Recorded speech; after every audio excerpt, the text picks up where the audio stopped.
What's up, everybody? You're watching Ice Machine 411. We're going to be cleaning a Manitowoc Indigo NXT ice machine. Let's get into it. First thing you're going to want to do when you clean your Manitowoc ice machine is remove these two screws, open up the front panel, and make sure you turn your machine off. Normally, it'll say making ice, but you're going to want it in the off state, and then you're going to go ahead and hit the clean button. You're going to hit continue. You're going to hit next. It says that if there's ice on the evaporator, which means if there's ice behind this front panel, if there's ice on that grid, that what you need to do is you need to access the manual harvest through the service menu and clear the ice off. So we're going to hit next step. We're going to turn the machine off when complete. It's going to purge water, and then it's going to tell you to add chemicals. When the machine is done purging, it's going to go into the water fill cycle. You just have to wait until the water fill is done. I took off the top panel and I took off the side panel. I'm also going to take out this little rubber piece to give me a little bit more access so that I can pour my cleaner directly down into that hole. Now what I'm using is the Manitowoc Ice Machine Descaler. This will be linked in the description below, and I'm using 4 ounces of it. My machine just swapped from water fill to please add chemicals and confirm. So I'm going to take my descaler. Easiest way to do it is to go over the top and dump it directly into the water tray. That way, trying to get it down inside there is next to impossible. Possibly if you use a funnel, it would work, but make sure the funnel hasn't been used for anything else. Now we're gonna hit chemicals added, and then it's gonna go through its wash procedure. The initial part of it will last for about 10 minutes, and then it'll go through a series of fills and flushes. While this thing is in clean mode, I'm gonna do all of the other stuff that needs to be done. I'm gonna take all of this ice, and I'm gonna take it out the door and dump it using this bucket. I'm also going to change that water filter, and I'm going to clean the condenser. Changing out these filters are pretty easy. You're gonna shut off the incoming water supply. You're gonna relieve the pressure using the purge valve. This hose goes down to the drain, which eventually drains outside. So now we know that the pressure is relieved. You can give this a turn and it'll pop out. I'm just gonna set that down right there for now. And then we're gonna take the new one. We're gonna put this in here. It should pop and lock into place. Leaving the purge valve open, I'm going to allow water to flow through and let that purge for 5 minutes to activate the filter. Now that the water filter has been changed, we're going to clean the condenser. We need to remove the pre-filter to get to the actual condenser coil. To do that, we're gonna need to remove this air baffle. On the other side of it, there's 2 screws that need to get loosened up, and then you lift up the baffle and it slides out. The screws are here and here, and then this lifts up, comes out, and then you can grab the pre-filter and take that out. We're gonna end up blowing that out with some compressed air. We're going to use a brush, and we're gonna brush with the direction of the fins, get all the dust out of there, and then we're gonna blow it out with some air as well.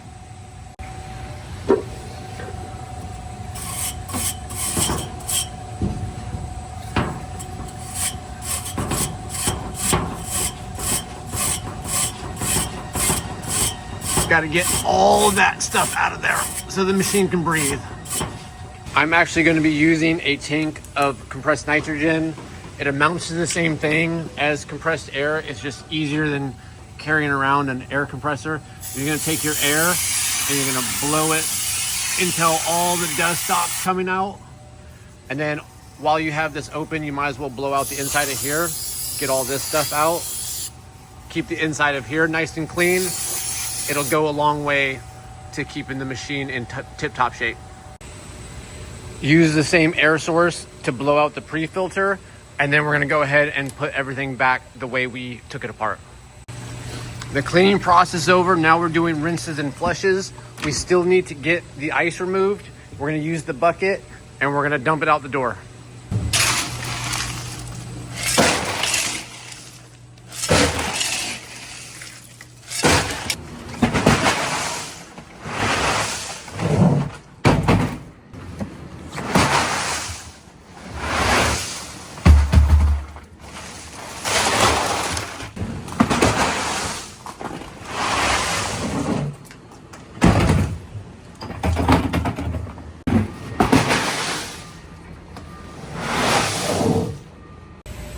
So I didn't quite make it. The machine turned off.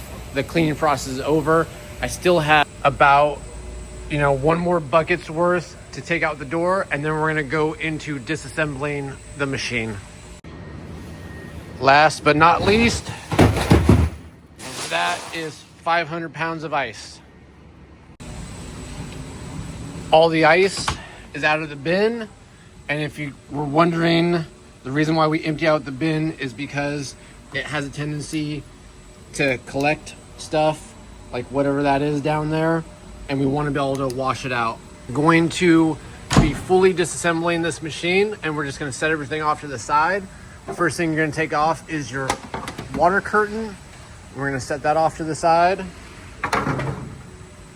We're going to take out the ice thickness probe. Just press in on one of the tabs and it'll come out.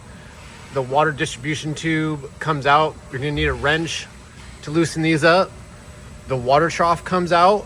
You can use two hands and do it at the same time if you cross your hands, or you can just do it like this.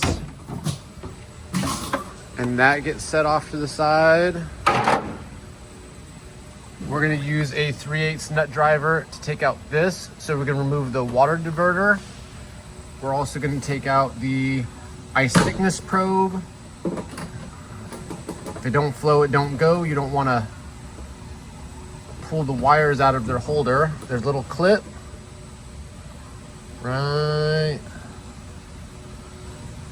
there, I believe, and that comes out. Set that off to the side. And we're going to shove this back up inside so that it doesn't get wet. The water pump comes out. If you just grab it and shake it, it usually comes out. Let me try again.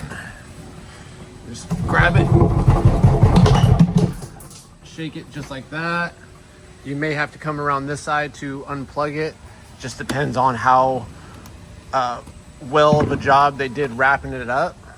And then you're going to come around this side and grab it and pull it out. Set that off to the side.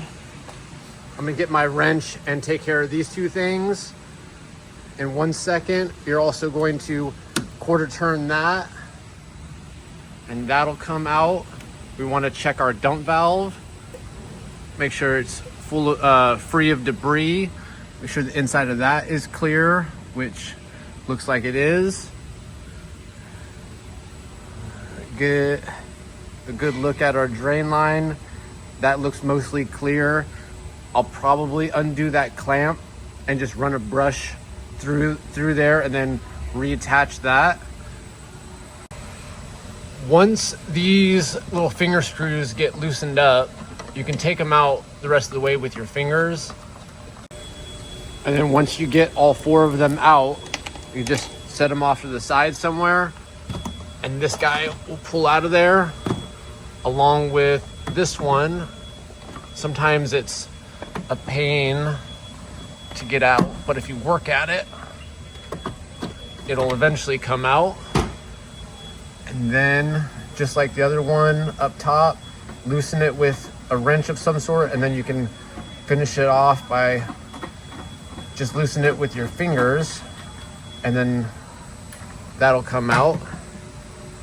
Luckily, that's nice and clean. Well, maybe not right there, but clean that off, and that'll keep it from spreading and covering this whole thing with nasty stuff. So now this area is fully disassembled. We've already checked our dump valve. We're gonna reassemble that in a second. And that's empty.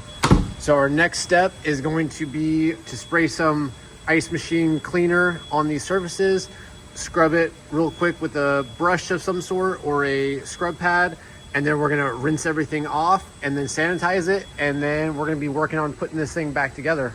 So pretty self-explanatory. If it looks dirty, scrub it. Like this stuff right here, we're gonna wanna scrub that off. Unfortunately, my door keeps swinging away from me. And underneath here, there's usually some stuff. You wanna try to scrub all that stuff off, and then we're gonna use the pump sprayer, and we're just gonna take it and rinse everything down the drain.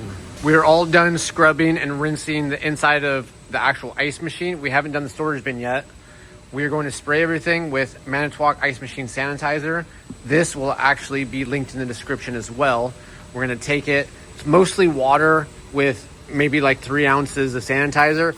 We're just going to spray all of our surfaces and let the sanitizer dry in place. We're not going to rinse it after we spray it. This will help keep stuff from growing on your ice machine.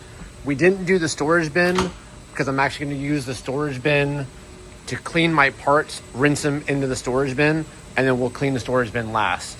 I won't be showing the whole process because it's unnecessary, but I'm going to be cleaning off all of this dirt, cleaning these metal rods. Don't get the plug wet or the water level probe won't work right. Don't get this one wet because you'll cause an electrical short and trip a breaker. But then just go through your parts, and where it looks dirty, like you can scrub it and rinse it off, go ahead and do that. And then just put the pieces back one by one, essentially the same way you took them out. If you can't remember, go back and watch the disassembly. It's very, very easy to put it back together. A couple of quick notes. When you put the water distribution tube back together, make sure that these are more than just finger tight. Otherwise, they will loosen up over time. And then when you put the ice thickness probe back in there, make sure it wants to stay in this position and you don't have the wire wrapped up to where the ice thickness probe is just floating. You want it to hold down. The easiest way to do that is just to make sure that your wire's routed correctly. And you kind of want it to just stay just like that. There's also a gapping tool from Manitowoc. Unfortunately, there's not really anywhere to buy it, but that gap is the gap between the flat surface of the ice thickness probe and the flat surface of the evaporator. It should just barely clear just like that. When you put the water probe back in, be careful when you plug the actual plug in. There's some metal pins in there. You don't really want to bend or break them. And then this will clip into place just like that. And that's how you know that it's in there.